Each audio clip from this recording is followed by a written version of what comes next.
Dominus vobiscum.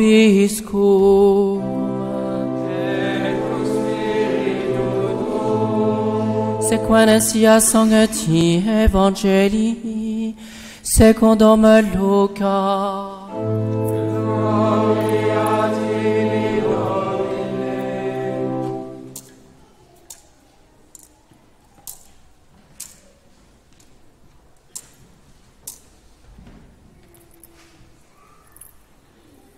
En ce temps-là, l'ange Gabriel fut envoyé par Dieu dans une ville de Galilée appelée Nazareth, à une vierge, fiancée à un homme appelé Joseph de la maison de David, et le nom de la vierge était Marie.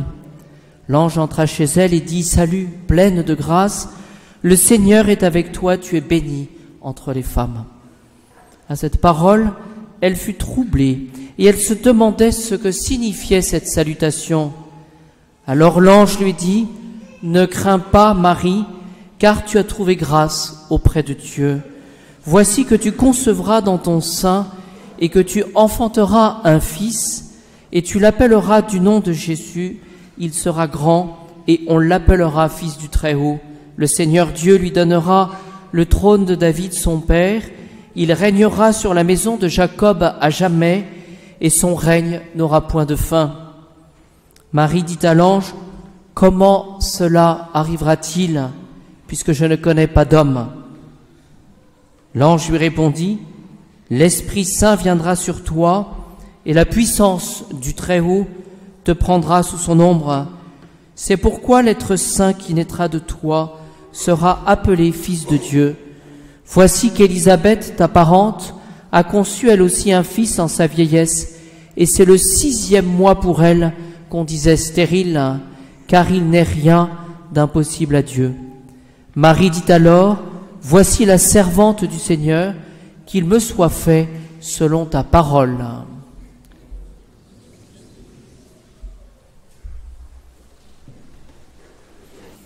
Au nom du Père, du Fils et du Saint-Esprit, ainsi soit-il. Je voudrais, bien chers amis, que ce mois d'octobre, pour chacun de nous, soit marial. Voilà, que nous puissions prier tout spécialement Notre-Dame. Et je vais m'arrêter à la suite de cet évangile de l'Annonciation. Je voudrais m'arrêter plus particulièrement à la vertu d'espérance. Vous savez que la vertu d'espérance, on compte sur la miséricorde de Dieu, on compte sur sa grâce aussi, sa toute-puissance. Et Marie, Notre-Dame, a vécu plus particulièrement l'espérance. Pourquoi en parler ? Parce qu'une personne, nous le savons, désespérée, une personne qui finalement ne compte plus sur l'aide du bon Dieu, ni sur l'aide des amis ou des autres, n'avance plus. Alors, pour Marie, elle cherchait justement à posséder Dieu. Vous voyez, elle était prête au moment de l'Annonciation. Dieu qu'elle ne voyait pas encore, mais elle était dans une parfaite confiance, c'est-à-dire qu'elle attendait évidemment cette venue du Messie. Et de manière tout à fait concrète, celui qui espère, et Marie espérait, elle ne comptait pas sur elle ne comptait pas sur ses propres forces. Et je crois que dans l'espérance, c'est ce que nous pouvons demander au Seigneur plus particulièrement, c'est de cesser de compter uniquement sur nos propres forces. Pourquoi ? Parce que cela est source de désespérance. Oui, parce que nous connaissons nos limites, nos difficultés, nos imperfections. Elle s'appuyait, Notre-Dame, sur la miséricorde de Dieu, c'est-à-dire sur cette charité en acte du bon Dieu qui ne craignait pas justement nos imperfections. Oui, celui qui est miséricordieux n'a pas peur de se pencher sur la misère. Oui, je crois que c'est ça qu'il faut retenir aussi. Le Seigneur demande à ce que nous montrions finalement et que nous accusions à nos propres faiblesses, mais confiants. Vous voyez, celui qui a de l'espérance s'appuie aussi sur la puissance de Dieu. Vous voyez, c'est un signe très certain de la puissance, de la force que d'exercer la miséricorde. Je crois qu'il faut vraiment comprendre cela. Vous voyez, celui qui est faible a peur de la faiblesse. Celui qui est faible, eh bien, n'a plus cette faculté d'exercer la miséricorde. Au contraire, celui qui a une confiance en Dieu, celui qui est puissant d'une certaine manière comme Dieu, n'a pas peur de se pencher sur la misère. Je pense que cela, nous l'expérimentons tous. Lorsqu'il y a des personnes qui sont différentes, lorsqu'il y a des personnes qui finalement ne pensent pas comme nous, lorsqu'il y a des personnes qui vivent dans le péché, quelle sera finalement la tentation que nous aurons, c'est de repousser. On n'en veut pas, on veut que des parfaits avec nous. Saint Thomas utilise une belle image. C'est l'image pour parler de l'espérance. Il utilise l'image du navigateur. Alors je sais qu'il y a des marins ou des épouses de marins dans l'assemblée. Eh bien Saint Thomas utilise cette image.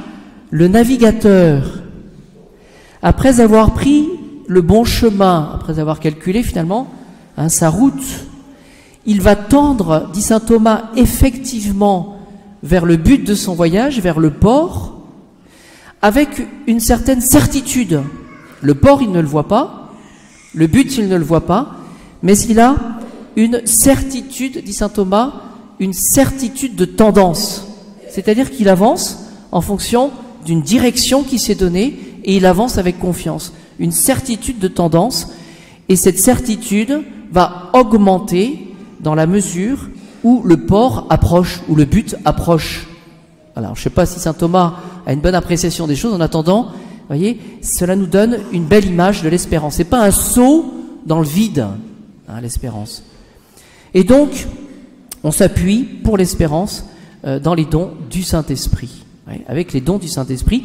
Et saint Thomas dit, plus particulièrement, on s'appuie sur le don de piété.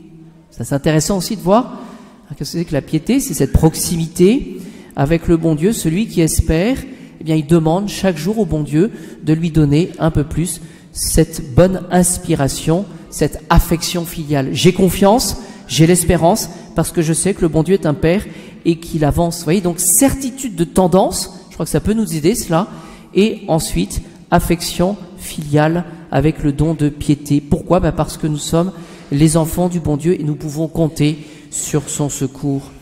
Alors Marie, elle avait cette espérance dans sa jeunesse, elle avait le désir ardent de la venue de Jésus, du Messie. Au moment de sa conception, avec l'évangile d'aujourd'hui, conception virginale du Sauveur, eh bien, elle avait cette confiance que l'ange annoncerait la chose à Joseph. Elle était confiante. Voilà. Au moment de la fuite en Égypte, c'est peut-être ce qui nous parle un peu plus, eh bien, Notre-Dame savait que, au-delà de cette fuite, alors qu'elle avait dans ses bras celui qui est tout puissant, eh bien, Notre-Dame avait cette espérance. Et puis, plus particulièrement, sur le calvaire, dans l'épreuve, je crois que nous pouvons nous représenter la chose lorsqu'on est dans l'épreuve. Eh bien, Notre-Dame, même elle était dans l'épreuve, tout semblait s'écrouler. Elle avait cette confiance, cette espérance dans la résurrection. Et puis plus particulièrement, dans les débuts de l'Église, Notre-Dame a certainement soutenu dans l'espérance les apôtres et les disciples dans les luttes incessantes pour la diffusion de l'Évangile. C'était pas facile au départ, et pour lutter pour la conversion du monde païen. Et je crois qu'il y a une certaine similitude avec ce que nous vivons actuellement, cette espérance que Notre-Dame peut nous donner spécialement dans ces temps difficiles où nous avons à lutter contre le paganisme ou l'apostasie, disons les choses. Ma conclusion, puisque nous avons eu la solennité et que nous avons fêté Sainte Thérèse la semaine dernière et puis hier, eh bien, nous pouvons demander à Sainte Thérèse, la voie d'enfance spirituelle. Un enfant, lui, il fait confiance. Il a cette espérance. Il a cette certitude de tendance. Les parents sont là et ils nous protègent. Et Sainte Thérèse, dans sa démarche spirituelle, s'est dit, la vie est difficile. J'ai à lutter. C'est difficile d'être saint. C'est difficile de se comparer aux grands saints. Elle pensait à Saint Paul, à Saint Augustin, à Sainte Thérèse d'Avila. Seulement, lors de son voyage à Rome, Sainte Thérèse va voir et s'amuser avec les ascenseurs. Alors pour nous, c'est une chose évidente, mais au temps, en 1894, Hein, au temps de Sainte Thérèse, c'était quelque chose de nouveau. On appuyait sur un bouton et on se retrouvait sans effort en haut de l'immeuble. Alors Sainte Thérèse se dit, s'il y a des ascenseurs pour les hommes, eh bien prenons l'ascenseur du bon Dieu pour que dans ses bras nous puissions nous retrouver auprès de lui au dernier étage. C'est cette petite voie toute nouvelle, bien droite, bien courte de la confiance. Alors demandons spécialement à Notre-Dame aujourd'hui, mais pendant tout le mois d'octobre, cette espérance. Vous voyez, ne soyons pas des désespérés parce que nous ne comptons plus sur nos propres forces, mais sur la puissance et surtout sur la miséricorde du bon Dieu.